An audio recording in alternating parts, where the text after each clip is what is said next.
Hey, what's going on, guys? It's EnderSwift here, and I am back again in another episode of the behind the scenes for the Rise of EnderSwift. This is the behind the scenes for episode 2, and I'm joined with Mr. 360 Games, Yo. Dan21, What's up? and the Grim Gary. Hello, everybody. Oh, you look like a giant right now, Gary. All right, so they're not with me, like physically right here yet, but they're over in the village. But so anyways, as you guys know, I started in this little house that I talked about last episode.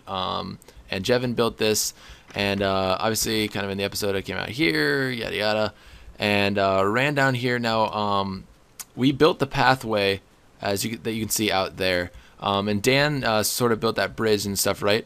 Mm-hmm. Yeah. So he wanted to. I remember you were saying something like, you could have kept building and made it more advanced, but you wanted to keep it really simple, so you had to stop.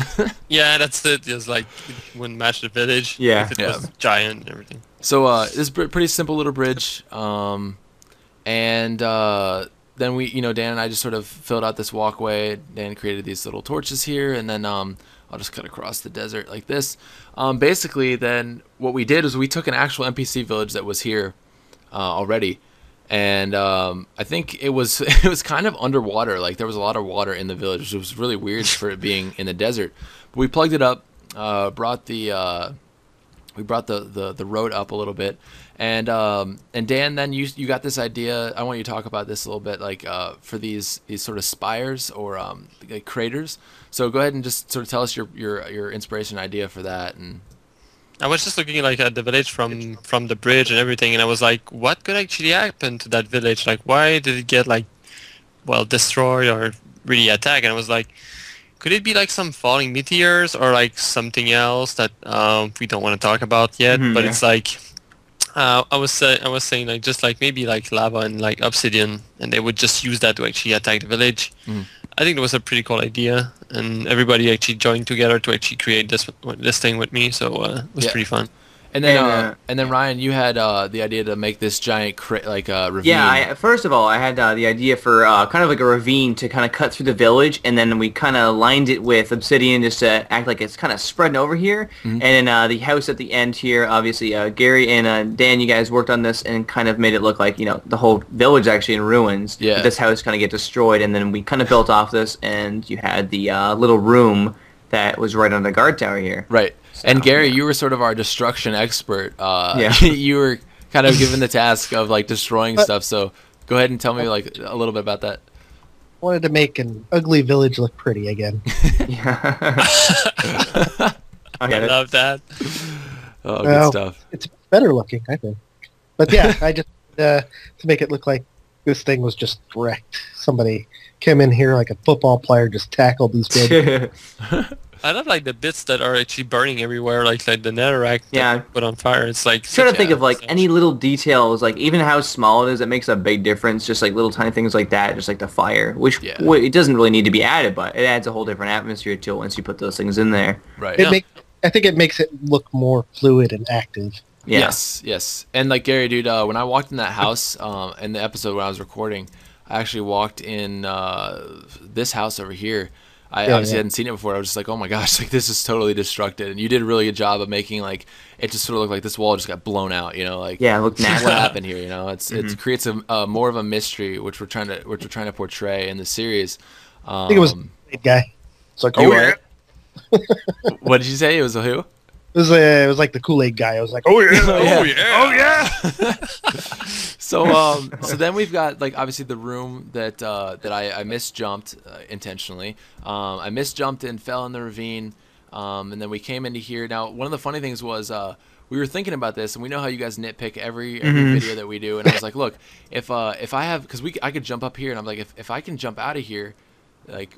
I think in the script I said something like, "How am I gonna get out of here?" And if I could have jumped out of here, I would have, or you guys would have been like, "You could have made the jump." And then we're like, "Well, why don't we just like make it with lava?" So Dan just sort of filled it in and was like, "You know what? Good luck getting out of that." And we raised the wall over here. It basically made it so that I had to go through this gap here. Yeah. And then Dan, you helped create like I dug out this space and you sort of decorated inside here, right, and put the blood and all that stuff. Yeah. Yeah. Just wanted to keep it simple, but also giving you a clues of I actually have to go around it. So like the trade-off blood would actually get you like to the ladder, and it takes you to the top. where you need to go. And we wanted to make it look like a storage room, obviously below like the guard tower. And then if you go up the tower, obviously, Dan added some more redstone blood here, and then up here, and then there's the bed, and then of course, if you guys didn't know, up here at the top was Ryan playing the guard, and I wasn't even planning on it, but then I was like, oh, I sort of got dragged into it. But it was quite fun, and I was surprised how many of you guys thought it was really scary. Tim did a really good job in the video of adding the sound effect to make it like, and, like, really it was kind of creepy. creepy. Yeah, and I know Gary peed his pants when he watched it. Yeah. Right, Gary? Do you want to tell us about that at all, or no? I had to throw those pants away. My girlfriend was really mad. Yeah, because she was like just in the Oh, but room when you threw wait a minute. it. Can I reenact my version of that scene? Yeah, go for it. Do you want me to turn around? Yeah. So you got a cough, right? Oh, hello. Would you like to try some science equipment? Would you like elaborate? But yeah, Jim, like, what get you like the idea, like putting the diary in the book, like down? I Shit. wanted the main reason for that, honestly, you guys, was we needed a cutscene in the scene. We needed something, a transition between what I was just recording solo and then having Ryan come in as the guard. So I wanted to also create sort of the effect that there was a guard in the tower and that he had sort of spent he had some sort of a story. And you'll hear more of that story in episode 3, which comes out today as well.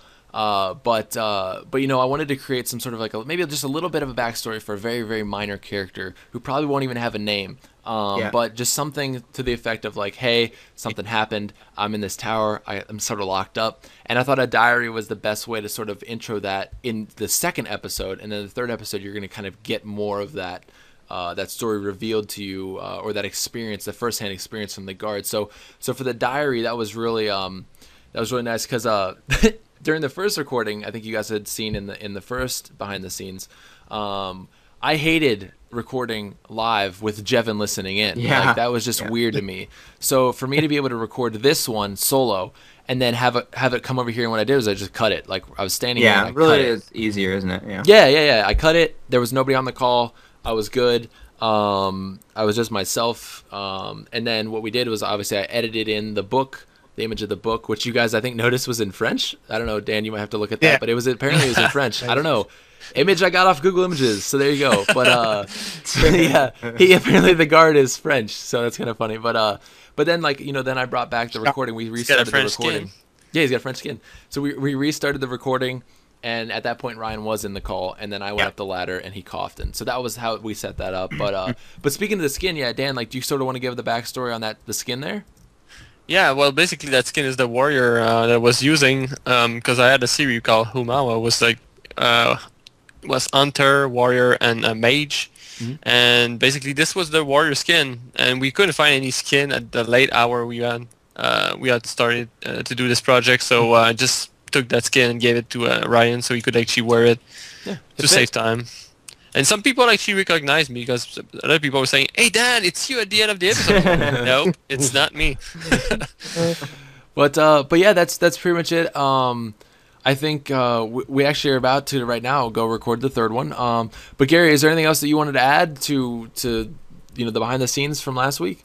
I think just that the series is shaping up to be really suspenseful and great. Mm-hmm. Yeah. And I'll reiterate once again, you guys. I want to keep it like a let's play. Some part, and I think you'll see more of that coming up in this third episode. Mine. That's mine. But yeah, I want to thank everybody for their support. And if you guys have not checked out the second episode, or if you missed that from last week, the link will be in the description. And I'd like to thank these 3 lovely gentlemen for helping me, because guys, honestly, like, I'm doing the acting and stuff, but these guys really are the builders. Like Dan and Gary especially. Like, you guys are just cranking stuff out, and I just sort of sit back and I'm like, that looks good. Like, let's do it. Hopefully they're gonna be excited for the next episode, because that's gonna be fun. Yeah, next episode's looking pretty good. Yeah. So stay tuned, you guys. It'll be out sometime today. I don't know when this video will get uploaded. But stay tuned. I know on my channel I'll let you know when it's out. But yeah, let's get recording. Alrighty. Yeah. All right. Night. Thanks, Bye-bye. guys. Goodbye.